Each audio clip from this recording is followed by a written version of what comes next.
ఓం శ్రీకృష్ణ పరబ్రహ్మణే నమః. భగవద్గీత పారాయణానికి స్వాగతం సుస్వాగతం.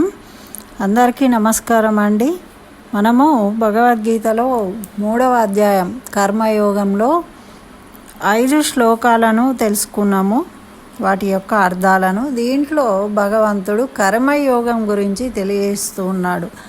అర్జునుడు ఏ యోగము అంటే జ్ఞానయోగమా కర్మయోగమా దేన్ని ఆచరించాలి అని అడిగినప్పుడు కర్మలు చేయక తప్పదు, ఎవరైనా సరే తప్పకుండా కర్మలు చేయవలసిందే. కర్మలు ఎలా చేయాలి అనేది మనకు వివరిస్తూ ఉన్నాడు ఈ శ్లోకం నుండి, 6వ శ్లోకం నుండి. కాబట్టి మనము కర్మలు చేసేవాళ్ళం, కర్మలను ఆచరిస్తూనే జీవితాన్ని గడుపుతాం. మనం అవి పనికొచ్చినాయా పనికి రావా అనేది తర్వాత, కానీ ఏదో ఒక కర్మను చేయకుండా ఉండలేము. పొద్దున్నే లేస్తే రాత్రి పడుకునే వరకు ఏవో కర్మలు చేస్తూనే ఉంటాం. వాటి వల్ల మనకు ఎంత ఉపయోగమైంది, ఏమి లాభమైంది, ఏమి నేర్చుకున్నాము, ఏమి తెలుసుకున్నాము, ఎవరికైనా సహాయపడ్డామా, ఏం చేసామా అన్నది పక్కకు పెడితే మొత్తానికి ఏదో ఒక పని బిజీ ఉంటాం, మనకు టైమే ఉండదండి. అసలు కర్మలు చేస్తున్నామంటే ఎట్లా అంటే భగవంతుడికి దీపం ముట్టించుకొని ఒక 2 నిమిషాలు ధ్యానించుకుందామన్నా కానీ మనకు టైం లేనంత బిజీ జీవితంలో గడుపుతూ ఉంటాం మనం. అంటే మనమే పూర్తి కర్మలు చేయడమే మన పని, ఇంకోటి ఏం లేదు. అయితే ఎటువంటి కర్మలు చేయాలి, మరి ఎలా చేయాలి? మనం చేస్తున్నాం కరెక్టే, కర్మలు అందరం చేస్తున్నాం. ఎవరో ఒకళ్ళు ఎవరికి దోచిన పనులు వాళ్ళు చేస్తూ ఉన్నారు, అవే కర్మలని మనం అనుకుంటున్నాము.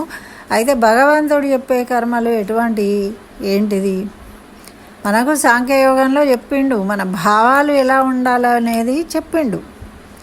మరి ఆ భావాలకు తగినట్టే కర్మలు కూడా ఉండాలి. మరి ఆ కర్మలు మాత్రము ముందు కర్మలను నియంత్రించుకుంటేనే తర్వాత మనము ప్రశాంత చిత్తులమైతాము, ఆత్మచింతన కలుగుతుంది అన్నాడు. కాబట్టి కర్మలు ఎలా చేసుకుంటే మనము ఉద్ధరించబడతాం అనేది మనము ఇప్పుడు ఈ కర్మ యోగంలో మనకు తెలియజేస్తూ ఉన్నాడు. కర్మలు చేయక తప్పదయ్యా బాబు, నువ్వేమో అనుకుంటున్నావు యుద్ధం చేయకుండానే నేను జ్ఞానవంతుడినైతా జ్ఞానయోగం అని. అట్లుండదు, ఎవరైనా సరే కర్మలు చేయవలసిందే. భగవంతుడే అవతరించిన భూమి మీద కర్మలు చేయాల్సిన పరిస్థితే కదా.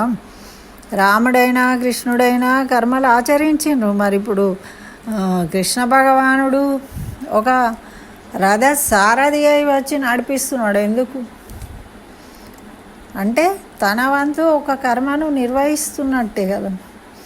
అట్లా ప్రతి వాళ్ళు ఎవరి కర్మలు వాళ్ళు, ఎవరి ధర్మాన్ని వాళ్ళు నిర్వర్తించాలి. అయితే ధర్మాన్ని నిర్వర్తిస్తున్నామా లేదా ఈ భౌతికమైన వాంఛలను తీర్చుకోవడం కోసము ఈ భౌతిక విషయాలకు సంబంధించి కర్మలు ఆచరిస్తున్నామా అనేది ఇక్కడ మనం తెలుసుకోవాల్సింది.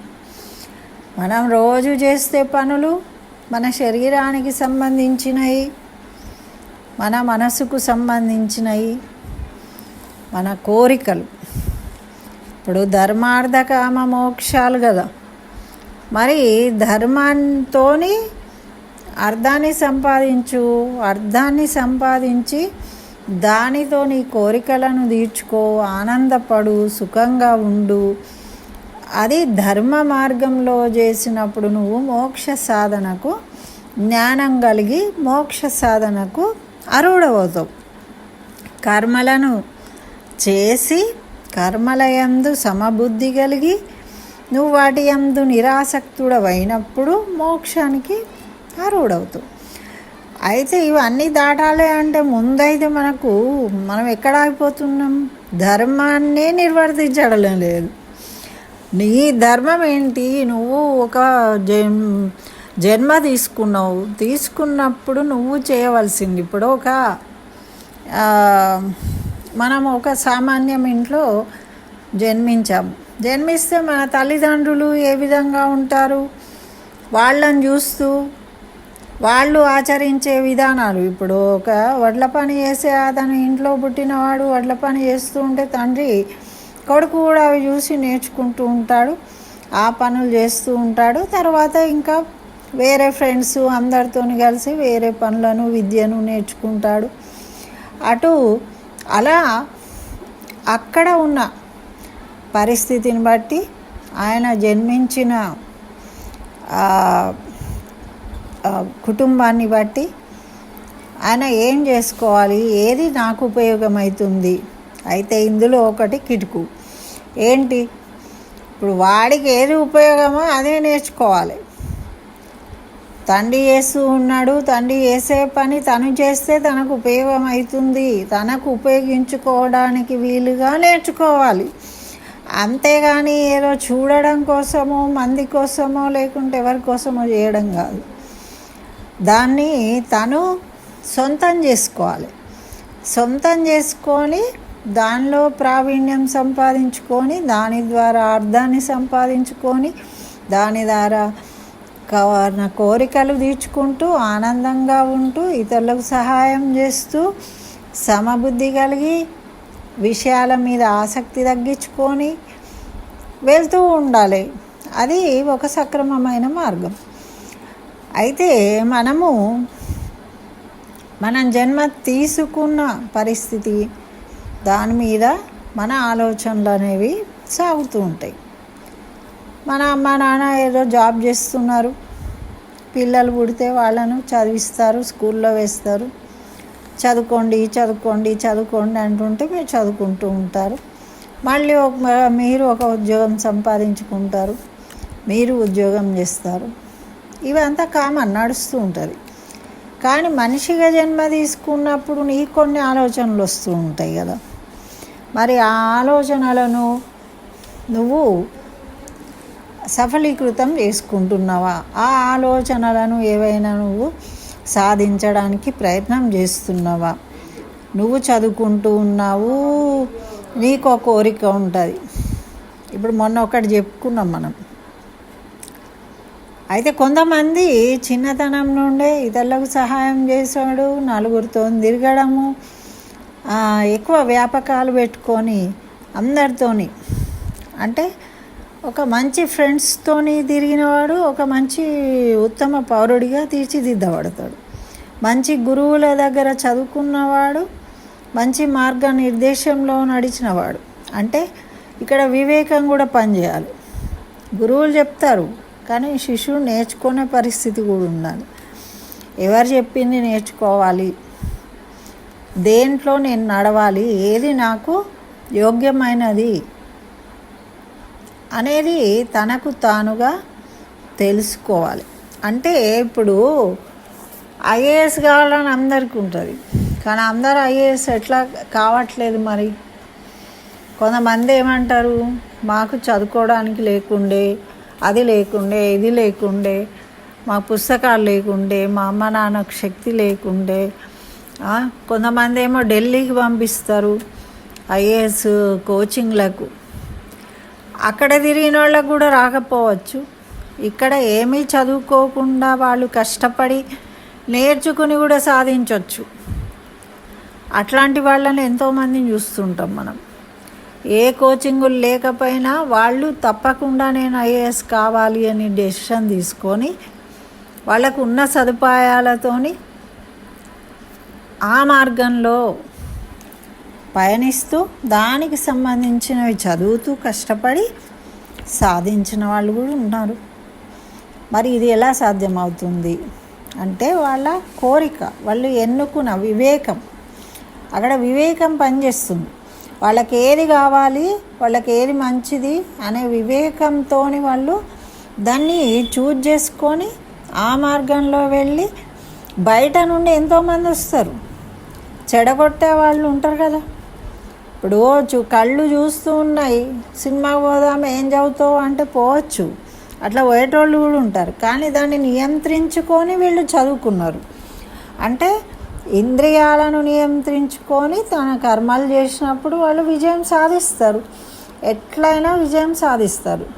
వాళ్ళకి ఏ పరిస్థితులు ఉన్నా కూడా వాళ్ళు కోరుకున్నది కావాలనుకున్నప్పుడు ఆ ఇంద్రియ నిగ్రహం ఉన్నప్పుడు వాళ్ళు ఇతర విషయాల పట్ల ఆసక్తి లేకుండా వాళ్ళ కోరిక మీదనే వాళ్ళు ఆసక్తిని పెంచుకున్నప్పుడు దాన్ని వాళ్ళు సాధించగలుగుతారు.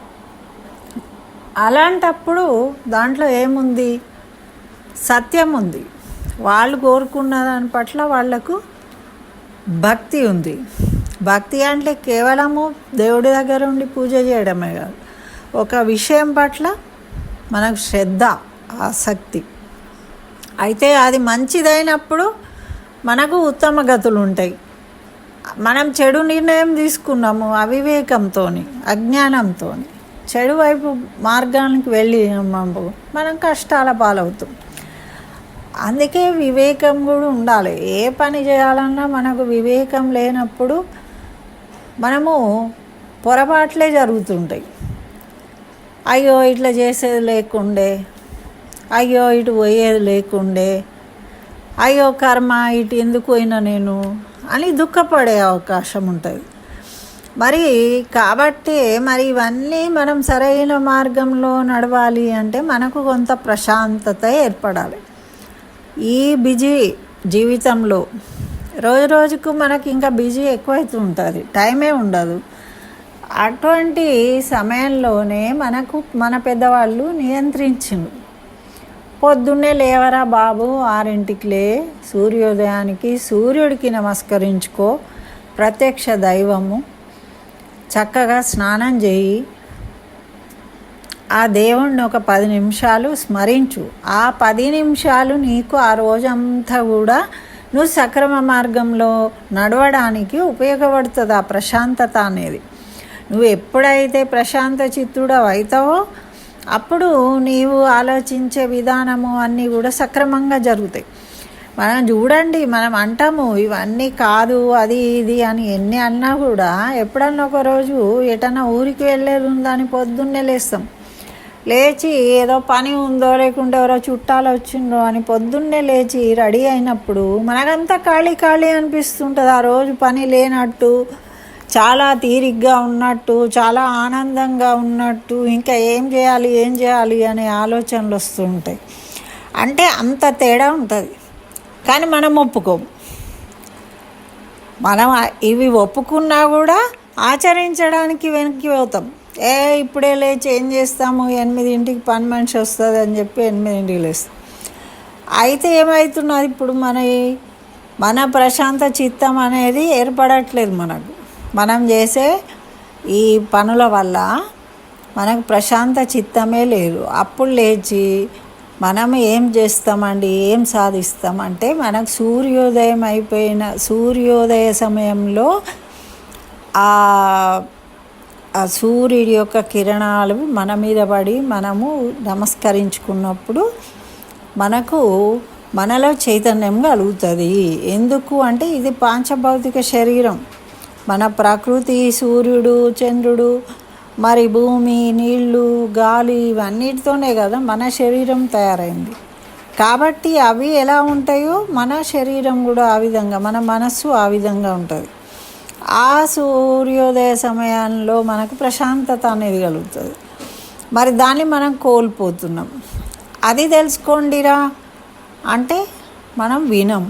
రాత్రిపూటనేమో రాక్షస సంచారం చేసే భూత ప్రేత పిశాచాలు తిరిగే సమయంలోనేమో మనము లేచి ఉండడము, దానివల్ల మనము చిత్త చాంచల్యం కలగడము, మనం నిద్ర లేక ఆరోగ్యాలు పాడు కావడము, ఇవన్నీ జరుగుతున్నాయి. అంటే మన సరైన మార్గమే కాల నిర్ణయ పట్టిక అనేది లేదు మనకు. మన ఇష్టం ఉన్నట్టు మనం చేస్తున్నాం. మన అవకాశాన్ని బట్టి ఎప్పుడు ఆకలి అయితే అప్పుడు తినడం, ఎప్పుడు నిద్ర వస్తే అప్పుడు పడుకోవడం, ఎప్పుడు ఏ టైం అనేది లేకుండా. అంటే కేవలము మనం ఈ ప్రాకృతికమైన విషయాలను చూసుకుంటూ నాటి కాలంలో లైట్లు లేవు కాబట్టి తినలేదు, ఇప్పుడు ఎందుకండి తినొచ్చు, లైట్లు ఉన్నాయి, అన్నీ ఉన్నాయి, మంచిగా వెళ్తురు, అన్నీ దొరుకుతాయి, ఏ రాత్రి అంటే ఆ రాత్రి బిర్యానీలు అన్నీ తినేయచ్చు. తింటే ఏమవుతుందండి, మరి మీకేమైనా లాభం అవుతుందా అంటే మీరే నష్టపోతున్నారు. అక్కడ మెడికల్ బిల్ పెరుగుతుంది, హాస్పిటల్స్ పెరుగుతున్నాయి, డాక్టర్లు పెరుగుతున్నారు, సంపాదించుకుంటున్నారు. మీరేమో రోగాల పాలవుతున్నారు. మీరు సంపాదించిన ధనాన్ని డాక్టర్లకు పెడితేస్తున్నారు. అంటే దీనివల్ల మనం చేసింది ఇప్పుడు ఇందులో ఏమైనా మనకు ఉపయోగం అనేది ఉన్నారా? ఇప్పుడు ఇన్ని చెప్పిన పనులు, ఈ పనులలో ఏదైనా ఒకటి మన జీవితానికి మన జ్ఞానానికి సంబంధించిన విషయాలు ఏమైనా ఉన్నాయా? ఏం లేవు. అయితే ఇన్ని చేస్తున్నాం మనం. అయితే అదే చెప్తున్నాడు భగవంతుడు. ఏమంటున్నాడంటే ఈ 6వ శ్లోకంలో, కర్మేంద్రియాణి సంయమ్య య ఆస్తే మనసా స్మరన్ ఇంద్రియార్థాన్ విమూఢాత్మా మిథ్యాచారః స ఉచ్యతే అంటున్నాడు. అంటే ఏంటిది? బలవంతంగా మనం ఏం చేస్తాము? ఇంద్రియాలను నిగ్రహించుకుంటాం. ఈ రోజు నుంచి కడుపులో అల్సర్ అయిందయ్యా, నువ్వు తినవద్దు, ఇట్లా చేయవద్దు అని డాక్టర్ చెప్పిండు. చెప్తే ఈరోజు నుంచి బంద్, తినను అని నిగ్రహించుకుంటావు. అయితే నువ్వు బాహ్యంగా నిగ్రహించుకున్నావు, మూతి కట్టేసుకొని తినకుండా ఉంటున్నావు, కానీ మానసికంగా ఇంద్రియాలలో అదే జిహ్వ చాపల్యం అనేదే తిరుగుతూ ఉన్నది. తినాలి తినాలి తినాలి అనే కోరిక. అట్లాంటప్పుడు ఏమవుతుంది? అది ఎక్కువైపోయినప్పుడు బరస్ట్ అయిపోయి ఎప్పుడో ఒక రోజు మళ్ళీ తినడం ప్రారంభిస్తాం. అంటే ఈ నొప్పి కాస్త తగ్గిపోగానే మళ్ళీ ఏం చేస్తావు? కుక్క తోక వంకర, మన బుద్ధి టింకర. మనం అదే చేస్తాం. మళ్ళీ షుగర్ తినొద్దండి అని కంట్రోల్ చేస్తాం. డాక్టర్ దగ్గరికి పోయినప్పుడు షుగర్ ఎక్కువైందని. మళ్ళీ తర్వాత ఏం చేస్తాం? కొన్ని రోజులు కాగానే ఏదో పండగో పబ్బమో ఎవరో వస్తారు, పిల్లలు బర్త్డేలు ఏవో అవుతాయి, మళ్ళీ స్వీట్లు కేకులు అన్నీ తెస్తారు, అందరు తింటారు, మీరు తినండి అంటారు, తినేస్తారు. ఏం కాదు, పట్టు గోళీలు వేసుకుంటున్నావు కదా, ఏం కాదు, తినేస్తాం. అంటే బాహ్యంగా మనము నిగ్రహించుకున్నట్టే కనబడుతుంది, కానీ ఆ నిగ్రహం వల్ల అక్కడ మనకేం ఉపయోగం లేదు. మనం అంతర్గతంగా కూడా ఆ నిగ్రహాన్ని అదుపులో ఉంచుకోవాలి. అట్లా ఈ తిండి విషయంలోనే ముఖ్యము. తిండి అనేది కదండి, తిండితోనే శరీరం. మరి మన బుద్ధి మంచిగా ఉండాలి అంటే మనము కడుపు నిండా ఆహారం తిని మంచి ఆలోచనలు చేసేటప్పుడు, మంచి నిద్ర పోయినప్పుడు సహజంగా మనకిప్పుడు భగవంతుడు పొద్దున్నే లేవండి, పనులు చేసుకోండి, కష్టపడండి, తినండి, రాత్రి పడుకోండి అన్నాడు. ఆ భగవంతుడు నియమించిన ప్రకారము పశుపక్షాదులు అన్నీ కూడా వాటి జీవనాన్ని గడుపుతున్నాయి. వాటికి ఏ డాక్టర్లు అవసరం లేదు, ఏ హాస్పిటల్లకు పోవు కదా. జంతువులు పోతాయా? మరి పోవు. ఎందుకు పోవు అంటే భగవంతుడు ఎలా నిర్ణయించాడో ఆ విధంగా జీవిస్తున్నాయి. అవి ప్రకృతితో సమానంగా సిద్ధంగా అవి. కానీ మనకు ఆలోచన ఉంది కదా. మరి ఆలోచించి మనం ఏమన్నా జ్ఞానాన్ని సంపాదించుకోవాలి, కానీ కేవలం పశువులు చేసే పనే మనం చేస్తున్నాము. అది కూడా ఇంకా అడ్డదిడ్డంగా చేస్తున్నాము. రాత్రిపూట తొందరగా తిని పడుకోవాలి అని డాక్టర్లు చెప్తే మనం 12ంటికి తింటాం. అంటే ఏంటి? ప్రకృతికి విరుద్ధంగా చేస్తూ ఉన్నాము పనులు. ప్రకృతి విరుద్ధంగా చేయడం వల్ల మన ఆరోగ్యాన్ని పాడు చేసుకుంటున్నాం. అప్పుడు ఎంతసేపు మనకు ఈ అవస్థ ఉంది, ఆ దుఃఖం ఉంది, కడుపు నొప్పి ఉంది, తలనొప్పి ఉంది, కాలు నొప్పి ఉంది, రేపు ఏం చేయాలి, ఏం అందేసుకోవాలి, ఇవే చిత్తం ఉన్నాయి మనకు. కర్మలు అంటే ఇవేనా? కర్మలు మనం చేయాల్సిన, ఇవన్నీ మనం పుట్టించుకున్న కర్మలు. ఇవి భగవంతుడు మనం పుట్టినప్పుడు వచ్చిన కర్మలు కాదు. ఇవి మనను ఈ కర్మలు చేయడానికి ఇక్కడ జన్మ తీసుకోలేదు. కానీ ఇవన్నీ మనం కల్పించుకున్నాం. మనం చేసే పనుల వల్ల ఇవన్నీ ఇంకా ఎక్స్ట్రా యాడ్ అయిపోయినాయి అన్నమాట. మనము ఉండాల్సిన పద్ధతిలో ఉండకపోవడం వల్ల. అంటే ఇవన్నీ మనం కర్మలు అనుకుంటున్నాం. కర్మలు చేస్తున్నాం అంటే ఈ కర్మల వల్ల నీకేం ఉపయోగం ఉంది? ఈ శరీరానికే నువ్వు సేవలు చేసుకుంటున్నావు, కానీ నువ్వు జ్ఞానాన్ని ఎక్కడ పొందుతున్నావు? నీ కర్మలను తొలగించుకో. నువ్వు జన్మ ఎందుకు తీసుకున్నావు? పూర్వజన్మ కర్మలను అనుభవించడానికి, వాటిని తొలగించుకోవడానికి. కానీ ఇప్పుడు ఏమవుతుంది, మళ్ళీ ఇంకా ఎక్స్ట్రా యాడ్ అవుతున్నాయి నీ కర్మలు. నువ్వు అవి తొలగించుకోలేకపోతున్నావు, ఇంకా బ్యాలెన్సు, ఇంకా మూట పెద్దగా అయిపోతున్నావు అనమాట. ఆ మూటను పట్టుకొని మళ్ళీ మనము అయిపోతుంది మన జన్మ. ఇంతలో మధ్యలో మనకు ఏవో ఉంటాయి కదా, మమకారాలు, అహంకారాలు. మనం మంచిగా ఉన్నామనుకోండి, అహంకారం ఉంటుంది. లేదు మనం బాధలు ఉన్నాం, మన ఫ్రెండ్స్ ఎవరో బాధలు ఉన్నారంటే మమకారం వాళ్ళ మీద. ఇట్లా అహంకారం మమకారాలతోని మనసు ప్రశాంతంగా ఉండకుండా దుఃఖపడుతూ ఉంటాం. ఆ దుఃఖంతో మనం ఎన్నో తప్పులు చేస్తూ ఉంటాం, పాపాలు చేస్తూ ఉంటాం. అనవసరంగా ఎవరినో అనడం వల్ల మనస వాచ కర్మణ ప్రతి మనిషి 10 పాపాలు చేస్తాడట రోజుకు. మాటల ద్వారా, చేతల ద్వారా, ఏమి చెప్పినా చెప్పకపోయినా. అట్లాంటప్పుడు మనం ఎన్ని పాపాలు చేస్తున్నామో తెలియదు. కాబట్టి ఇవన్నీ కూడా ఎక్స్ట్రా యాడ్ అవుతున్నాయి తప్ప మనకు లేదు. మరి ఇవే కర్మలు చేస్తున్నాం, మాకు టైం లేదండి, గుడికి వెళ్ళడానికి టైం లేదు, విష్ణు సహస్రనామం చదవడానికి టైం లేదు, మరి నామస్మరణ చేయడానికి టైం లేదు. మరి ఏం చేసినావు రోజంతా అంటే ఇవే చెత్త పనులు చేసామన్నమాట. ఇట్లా మన కాలాన్ని అంతా వృధా చేసుకుంటున్నాం. మనం నిజంగా ఆలోచించి మనం కనుక అవసరమైన పనులనే చేసినప్పుడు మనకెంతో సమయం అనేది మిగులుతుంది. మనం ఇంకా ఇతరులకు కూడా ఉపయోగించవచ్చు, సేవలు చేయవచ్చు. కొంతమంది చేస్తుంటారండి, అట్లాంటి వాళ్ళు లేరు అని కాదు, ఉన్నారు సమాజంలో అట్లాంటి వాళ్ళు నిరంతరం శ్రమ చేస్తుంటారు.